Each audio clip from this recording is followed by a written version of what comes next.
And Richard Southern joins us now from the 680 Business Center with how these coronavirus concerns are impacting the markets. And Richard, I remember how SARS really hurt the economy here in Toronto. Absolutely, and a lot of people drawing comparisons to that, worrying about the impact locally on hotels. What we saw today, Cynthia, was a big impact on stock markets here in Toronto, in New York, right around the world. Investors cashing out of stocks as this virus continues to spread. Worst day on Wall Street in a couple of months, with the Dow falling more than 550 points, more than 450 points, excuse me. TSX down 122. Air Canada down for a fifth straight day. That stock falling another 5% today. We saw the big hotel stocks also impacted. Price for oil falls. The thinking is the world's not going to need as much of it if the economy slows because of this virus. Interesting. So the silver lining there, Cynthia, is that gas prices, although not changing tonight here in Toronto, will likely remain low. So, big impact across all sorts of sectors here as we continue to watch the progression of this virus. Okay, and to change the conversation, there's a much talked about ad campaign that's being put on pause because of the death of NBA legend Kobe Bryant.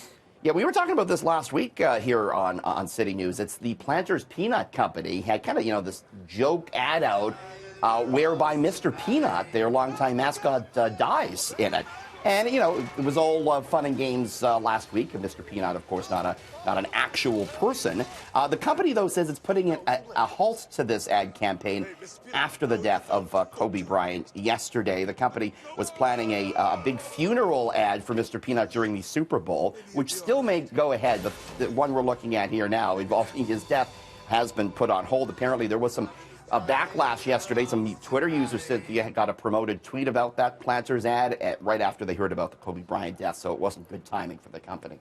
Okay, and we're hearing so much about Kobe Bryant, and he wasn't only a star on the basketball court, he also had a large portfolio of investments. Yeah, by all accounts, he was actually a great investor, Cynthia. He actually started his own private venture capital firm in 2013.